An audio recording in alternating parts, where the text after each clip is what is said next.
உங்களால் prevention of terrorism act எனப்படுகின்ற அந்த சட்டத்தை எடுத்து விடுங்கள். நாங்கள் கொண்டு வருகிறோம் உங்களுக்கு பில்லியன் ட்ரில்லியன் கணக்கான பணம். என்னது சகோதரம் உங்களுக்கு கொண்டு வர யாழ்ப்பாணம் லைப்ரரியை பற்றி நீங்கள் கதைத்திருந்தீர்கள். 100 மில்லியன் ஒதுக்கி இருக்கிறதாக. அந்த 100 மில்லியன் என்பது மொத்த கேபிட்டல் டோட்டல் எக்ஸ்பெண்டிச்சரிலே அது மொத்தம் 1315 மில்லியன். அதிலே யாழ்ப்பாணம் லைப்ரரிக்கு ஒதுக்கப்பட்டது 0.0076 வீதம். பிச்சை போடுவது போன்று யாழ்ப்பாணத்துக்கு ஒரு 100 மில்லியனை ஒதுக்கி இருக்கிறீர்கள். பரவாயில்லை. அதுக்கு பிறகு பார்ப்போம். உள்ளூர் வீதிகளை வடக்கு வீதிகளை நீங்கள் தருவதற்காக 5000 மில்லியன் ஒதுக்கி இருக்கிறீர்கள். இந்த புத்தகம் அவ்வளவற்றையும் வீட்டை கொண்டு சென்று வடிவாக படித்திருக்கிறேன். 5000 மில்லியன் தருவதாக சொல்லியிருக்கிறீர்கள். நன்றி, நாங்கள் அதுக்கு சந்தோஷப்படுகிறோம். ஆனால் டோட்டல் கேபிட்டல் எக்ஸ்பெண்டிச்சரிலே அவை 0.38 வீதம். 0.38 வீதம். அது ஒரு பிச்சை, தமிழனுக்கு போட்ட பிச்சை. ஏனென்றால் உங்களுக்கே தெரியும், உள்ளூராட்சி சபை தேர்தல் வரை இருக்கிறது. அது தவிர மாகாண சபை தேர்தல் இருக்கிறது. ஆகவே பட்ஜெட்டிலே எதிர்கட்சியை குத்துவதற்காக நீங்கள் எங்களுடைய லைப்ரரியை பாவித்திருக்கிறீர்கள். தவிர நீங்கள் எங்களுக்கு தந்தது 0.007 வீதம். சரி, அதையும் வேண்டாம். வடக்கு கிழக்கிலே இதுவரைக்கும் 35 ஆண்டுகள் பெரும் போர் நடந்தது. அந்த போரால் நான் உட்பட எனது சமூகம் கட்டிய வீட்டை கூட இழந்துவிட்டு சென்றோம். ஆனால் வடக்கு கிழக்குக்காக நீங்கள் தந்தது 1500 மில்லியன். அது மொத்தம் உங்களுடைய கேபிட்டல் எக்ஸ்பெண்டிச்சரிலே 0.01 வீதம். எங்கள் வீடுகளை இடித்து எங்கள் காணிகளை பிடித்து எங்களில் 45,000 பேரை கொலை செய்துவிட்டு நீங்கள் எங்களுக்கு போடும் பிச்சை 0.1 வீதம். அதாவது 0.1 வீதம் உங்களுடைய மொத்த எக்ஸ்பெண்டிச்சரிலே வடக்கு கொடுத்து விட்டு நாங்கள் சொல்லுகிறோம் வடக்கிற்கு கொடுத்து விட்டோம் என்று. என்ன ஒரு விடயத்தை சொல்லுகிறேன். வட்டுவாகல் பாடத்தை பற்றி கைத்திருக்கிறீர்கள். 1000 மில்லியன் தந்திருக்கிறீர்கள் என்று சொல்லுகிறார்கள். அது மொத்த எக்ஸ்பெண்டிச்சரிலே உங்களுடைய இந்த வருடத்தின் கேபிட்டலை மட்டும் கதைக்கிறேன். ரீகரண்ட் எக்ஸ்பெண்டிச்சரை பற்றி நான் கதைக்கவில்லை. கேபிட்டல் எக்ஸ்பெண்டிச்சரிலே 0.076 வீதம். 0.076 வீதம். அந்த பிச்சை நன்றி. அந்த பிச்சைக்கு எங்களுக்கு நன்றி. கதைப்போம். அதே மாதிரி சரி, சுகாதாரத்துறையை எடுத்து பார்ப்போம். சுகாதாரத்துறையிலாவது எங்களுக்கு ஏதாவது பிச்சை போட்டு இருக்கிறீர்களா என்று. அந்த சுகாதாரத்துறையிலே மொத்தமாக 382 பில்லியன் உங்களுடைய மொத்த கேபிட்டல் எக்ஸ்பெண்டிச்சர். ஆனால் அதிலே வடக்கு கிழக்குக்கு நீங்கள் தந்திருப்பது, வடக்கிலே ஒரே ஒரு ப்ரொஜெக்ட் மட்டும் தான் செய்திருக்கிறீர்கள். PHSCP எனப்படுகின்ற ப்ரொஜெக்ட். அதுக்கு நீங்கள் தந்திருப்பது எங்களுக்கு 0.66 வீதம். உங்களுடைய பிச்சை எந்த அளவிலே இருக்கிறது என்ற இதில் பார்த்துக் கொள்ளுங்கள். அதற்கு பிறகு கிழக்குக்கு நீங்கள் கொடுத்திருக்கிற பிச்சை 0.8. தமிழன் பிச்சை எடுப்பதற்கு தயாராக இல்லை என்பதை உங்களுக்கு சொல்லுகிறேன். எனது சகோதரர்கள் வெளிநாட்டில் இருக்கிறார்கள். முடிந்தால் உங்களால் பிரிவென்ஷன் ஆஃப் டெரரிசம் ஆக்ட் எனப்படுகின்ற அந்த சட்டத்தை எடுத்து விடுங்கள். நாங்கள் கொண்டு வருகிறோம் உங்களுக்கு பில்லியன் ட்ரில்லியன் கணக்கான பணம். என்னது சகோதரம் உங்களுக்கு கொண்டு வர நாங்கள் போடுகிறோம் பிச்சை. நாங்கள் இந்தியாவுடன் பிச்சை எடுப்போம், சைனாவுடன் பிச்சை எடுப்போம். எடுத்த பிச்சையிலே ஒரு 0.01 வீத பிச்சை தான் எங்களுக்கு போடுவோம். அந்த பிச்சையை ஜனாதிபதி அவர்கள் வந்து சொல்லுவார், இந்த வடக்கு மாகாணத்துக்கு பிச்சை போட்டிருக்கேன். பிச்சையிலும் பிச்சை எடுப்பானாம் ஆண்டி பிச்சை, அதுக்கு பிறகு போடுவானாம் ஒரு பிச்சை. இது ஒரு கேவலமான சிலையா. எங்களுக்கு இது சரியான மனவருத்தம். நான் எங்களுடைய அரசாங்கத்தின் இந்த வரவு செலவு திட்டத்தில் மிகவும் எதிர்பார்ப்போடு இருந்தவன். சரி, அது வேண்டாம், பரவாயில்லை. என்ன ஒன்றை சொல்லுகிறேன். யாழ்ப்பாணத்திலே இண்டஸ்ட்ரியல் பார்க் கட்டுகிறீர்களா? 300 மில்லியன். மொத்தம் 500லே 3 இடங்கள், அதுல 300 மில்லியன் இருக்கிறதா? அது எவ்வளவு தெரியுமா? மொத்த உங்கண்ட கைத்தொழிலுக்கு போட்ட அந்த மொத்த செலவினத்தின் 1.54 வீதம். நாங்கள் கேகேஸை நாங்கள் கட்டுகிறோம். தமிழன் கட்டுகிறான் கேகேஸை. முடிந்தால் கேகேஸை எங்களிடம் தாருங்கள். தமிழர் கட்டுகிறோம். நாங்கள் உங்களுக்கு கட்டி நாங்கள் சீமந்து செய்திருக்கிறோம். நாங்கள் உங்களுக்கு கிண்ணியாவில் இருந்து ஒரு காலத்திலே கரும்பு தந்தோம். நாங்கள் உங்களுக்கு வடமானத்திலிருந்து சீமந்து தந்தோம். நாங்கள் உங்களுக்கு ஆணையரவிலிருந்து எல்லாவற்றையுமே தந்தோம். எங்களுடைய உதிரங்கள் முடுக்க எடுத்து எங்களுடைய இனத்தை அழித்து போட்டு நீங்கள் இப்போது எங்களுக்கு தருவது என்பது சொல்ல தெரியுமா? 0.0 அளவிலான உங்களுடைய பிச்சை.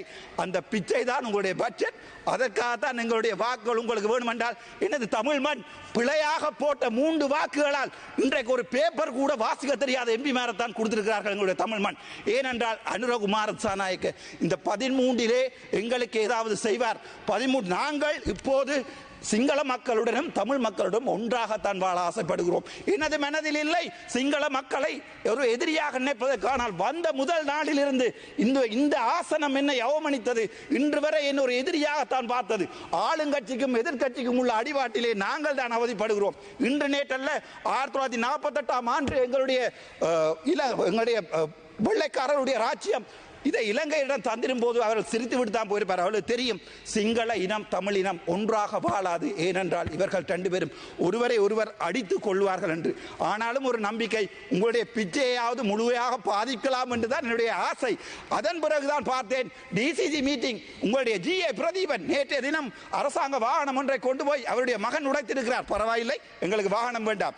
ஆனால் GA பிரதீபன் சொல்லுகிறார் மொத்தம் 56 மில்லியன் நீங்கள் கொடுத்த பாராளுமன்ற உறுப்பினர்களின் பன்முகப்படுத்தப்பட்ட நிதியிலே அவர் 35 மில்லியனை எடுக்க போகிறார்கள்.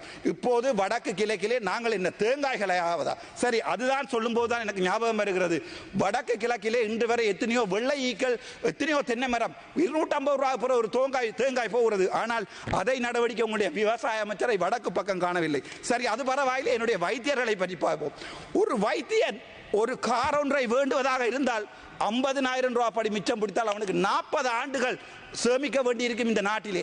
அதான் எங்களுடைய சுகாதார அமைச்சரிடம் கேட்டேன், முடிந்தால் எங்களுடன் கதையுங்கள் என்று சொல்லி. ஏன் எங்களுடன் கதைப்பதால் என்ன பயம்? நான் எழுப்பினால் மைக்கை ஆஃப் பண்ணுகிறார்கள். எதற்காக பயப்படுகிறீர்கள்? ஏனென்றால் நீங்கள் சொன்ன விடயங்கள் இந்த பிச்சைகளை எல்லாத்தையும் கணக்குடன் காட்டுவதற்கு எனக்கு என்னால் இயலும்.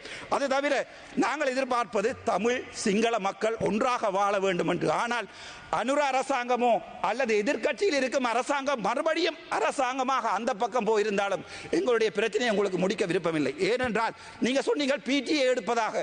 இப்போது நீதி அமைச்சர் கேட்கிறார் PTA இருப்பவர்களுடைய லிஸ்டை தாருங்கள் என்று. கேவலம் எனது சகோதரர்கள் எங்களை உங்களுக்கு என்ன ஒன்றை சொல்லுகிறேன் மம்மிக சிங்களிங்க கமத்தி அப்பே ஐயல் அக்கலா පනස්පන්දාක් මරුණේ අපේ ජනතාවලින් ඇතුළෙන් දං ඇවිල්ලා. ඒගොල්ලෝ උඩින් ඉඳන් බහැලා නැහැ පල්ලයට. ඒගොල්ලෝ අපේ ජනතාවෙන් තමයි ඇවිල්ලා තිබ්බේ. එතකොට අපි රස්තවාදී. හැබැයි 88,000ක් මරුණා. මේ කොහෙද දළදා මාලිය බෝම්බය පුපුරුවා. ඕගොල්ලෝ රස්තවාදී නැහැ. ඕගොල්ලෝගේ රෝගණ විජේවීර රස්තවාදී නැහැ. අපේ ප්‍රභාකරන් රස්තවාදී. එක මේක හේතුව අපි දෙමළ ඕගොල්ලෝ සිංහල. හැබැයි අපේ ජෙනරේෂන් එකටත් ඒක උළුවට නැහැ. මගේ හිතේ නැහැ. මාත් එක ඕගොල්ලෝ ඛණ්ඩ වෙනවා හැමදාම පාර්ලිමේන්තුවේ. මම කවදා ඕගොල්ලොත් ඒ විදිහට හැසිරෙන්නේ නැහැ. මම දැන් කියන්නම්. ඕගොල්ලෝට ඇත්ත කියන්න එම්බිලා කවුරුත් නැහැ. අපේ ඉන්නේ සමහරු දැන් මේ එන්නෙත් නැහැ මේ වෙලාවට. ඒගොල්ලෝ කරන්නේ ඕගොල්ලොත් එක ගේම් එකක් ගාලා අපේ මිනිසුන්ට කියනවා ඔන්න මචං අපි දෙමළලා කොමරි ගන්නවා කියලා. එතකොට මම කිව්වොත් පන්සල කඩන්න එපා කියලා. මම ජනතා විරෝධී වෙනවා. ඒගොල්ලෝ ජනතාවේ නායකයා වෙනවා. මම දැන් පපු ඉඳන් කතා කරන්නේ. මේක මට දවස් 77 days I was deprived of speaking on this parliament. but ඒකට කවදාවත් මුකුත් කරලා නැහැ. ඒක ඒට අමතරව Clean Sri Lanka. Well done, well done. Clean Sri Lanka என்று சொல்லி நீங்கள் 5000 மில்லியன் දෙකයි ඔබතුමාට තියෙන්නේ. හරි සර්.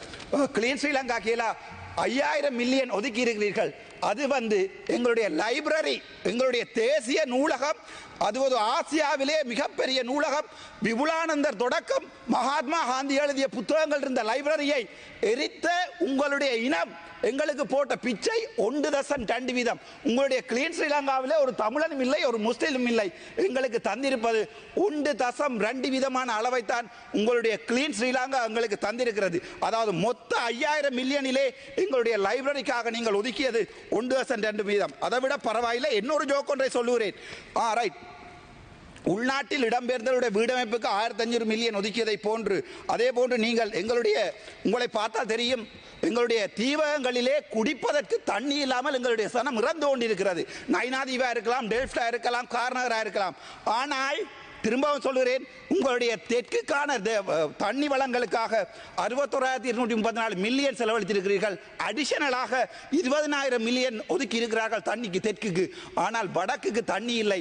வடக்கிலே போடப்பட்ட இருநமடை குளம் இப்ப கூட காய்ந்து கொண்டுதான் இருக்கிறது. உங்களுக்கு எங்களுடைய மக்களுடைய வலிகள் தெரியாது. நாங்கள் உண்மையை கதைத்தால் ஜனதா விரோதி, நாங்கள் உண்மையை கதைத்தான். ஆனால் கேம் அடிப்பவர் முழு பேரும் உங்களுக்கு நல்ல பொலிட்டீஷியன்ஸ். நாங்கள் உண்மையை கதைத்தால் அது உங்களுக்கு முதுகு நோவும், அவர்களுக்கு இதயம் நோவும். அதுதான் உண்மை. இன்று வரை நான் சொல்லுகிறேன், எங்களுடைய இன பிரச்சனையை தீர்க்காமல், என்னுடைய இனந்த அழித்தை திரும்ப கட்டி எழுப்பாமல் நாங்கள் ஒருபோதும், நான் நினைக்கிறேன், நாங்கள் ஒருபோதும் இந்த நாட்டிலே நிலையான சமாதானத்தை கொண்டு வர முடியாது. இதே சுத்தியுடன் இருக்கிறேன். இன்று நேற்று நடந்த votingil கூட எனக்கு 85% வாக்குகள் இருக்கிறது வடக்கில் இருந்து. முடிந்தால் உங்கள் எம்பி ஒருவரிடம் முடிந்தால் 85% வாக்குகளை பெற்றுக்கொள்ள சொல்லுங்கள். நேற்று யூடியூபில் போட்டிருந்தார்கள் எனக்கு 87% வாக்குகள் இருக்கிறது. ஏனென்றால் உண்மையை கலைப்பவன் තපරවි සක්ස එතකොට මම මේ පාලිමෙන්ද ආවේ හොස්පිටල් එකෙන් ඉඳන් මම පාලිමෙන්ද ආවේ නැහැ කොඩි උසලා පොල්ලක් උසලා පාලිමෙන්ද ආවේ නැහැ දවස් 91කින් මම ස්වාධීනව ඡන්ද විල්ලා මේ පාර්ලිමේන්තුව ආවේ මට මම ඉස්සරහට එන්නවා නම් මම ඉස්සරහට මේකෙන් ඉන්නවා නම් මේ හොරු කරන්න ඔක්කොම ටික එළියට එනවා හැබැයි මට කතා කරන්න වෙලාවක් දුන්නාට ගොඩක් බොහොම සිස